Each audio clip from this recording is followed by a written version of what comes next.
Hey guys, I want to talk about a topic today that I get brought up a lot on my Instagram and social media, and that's my my current situation, my injuries. So for those of you who don't know, like I would say that I've lived a relatively injury-free career. I've had a few major injuries in my career. When I was 20 years old, I suffered a bulging disc, two bulging discs in my neck.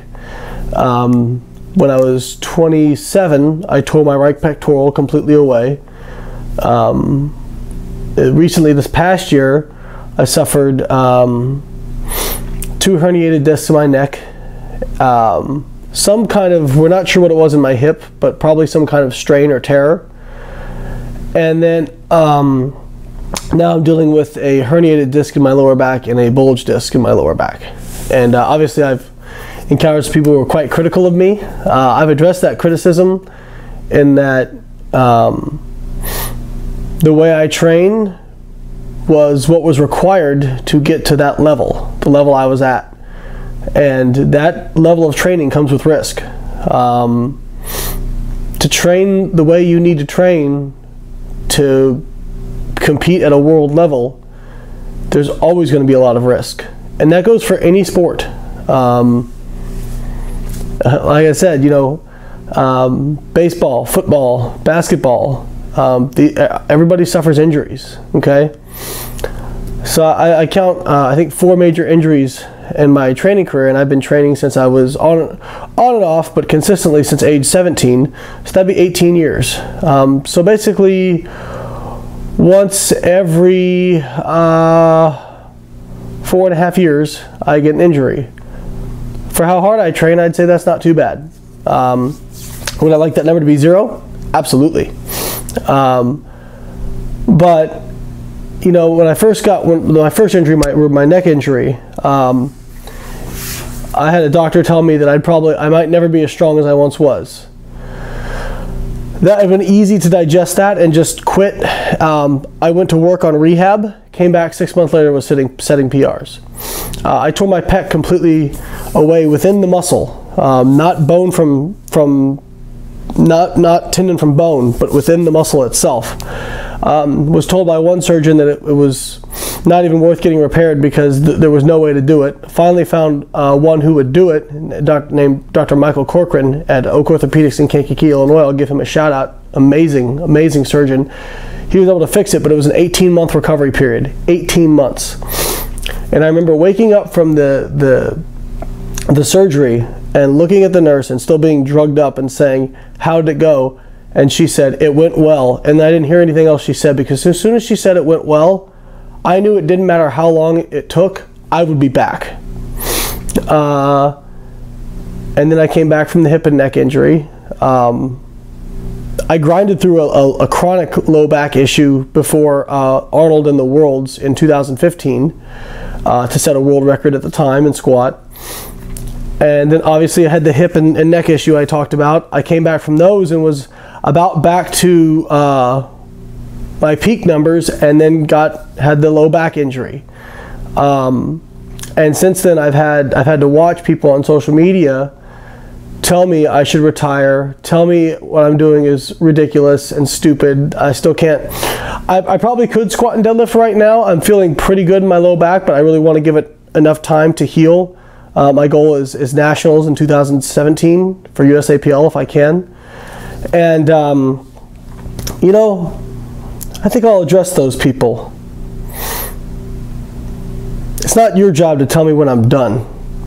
If I still have a passion and fire for something, I don't give a damn how many times I get knocked down. I'm going to keep getting back up. Now, if I lose that passion and fire for it, if it's no longer there in my belly, then maybe I'll move on to something else. But while I'm passionate about it, there is no way I would ever give up on it. If I'm passionate about something, if I truly want that, then you know what? Maybe you're right, critics out there. Maybe you're right. Maybe it's impossible that I can ever come back. Maybe I can do all the rehab in the world. Maybe I can take care of myself, and maybe I'm just done. Maybe I am. Age 35, maybe I'm done with my powerlifting career. But I still did more than any of you critics. I still did more. And you know what? I can look back at my life and say, I left it all on the table. And I don't give a damn what any of you have to say about that, about my injuries, about anything. I'm proud of what I've done in that particular discipline. And you know what? I'll find something else. Maybe I'll go back to bodybuilding. Who knows? I'll find something. Because that's what I do. That's who I am. Okay? But it ain't over yet. It ain't over yet. Now, could it be impossible? Maybe. I don't think it is. Because if I believe that, there's no way to come back. So, you know, it's easy to have confidence when things are going well. It's a lot harder to have confidence when you feel like you hit rock bottom and then the bottom falls out again. Okay? This has been one of the harder years of my life for professional and personal reasons. And, you know, it would be easy to throw my hands up in the air and say, that's it, screw this, I'm done messing with it. That's not who I am. I'm going to keep showing up every single day and putting in the work. And you know what? If it doesn't happen, at least I can look back and say, you know what? I gave it all. I gave it everything.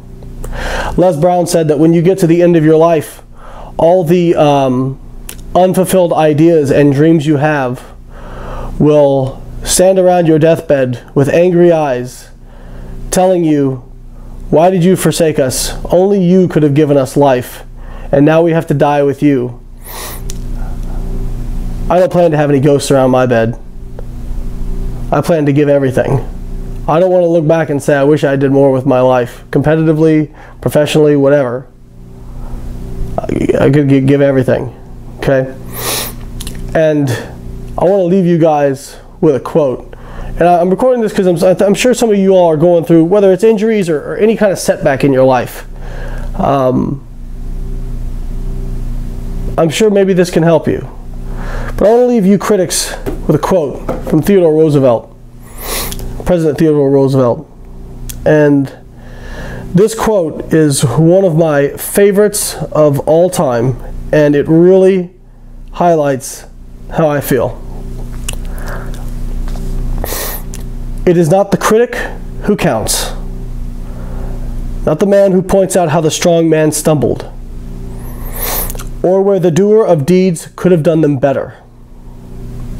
The credit belongs to the man who is actually in the arena, whose face is marred by dust and sweat and blood, who strives valiantly, who errs, who comes short again and again, because there is no effort without error and shortcoming,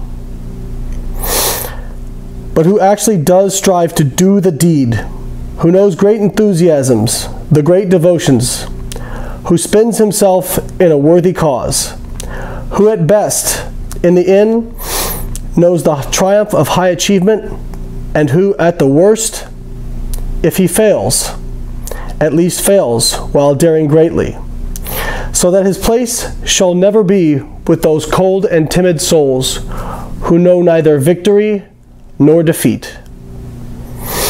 That last line gives me chills.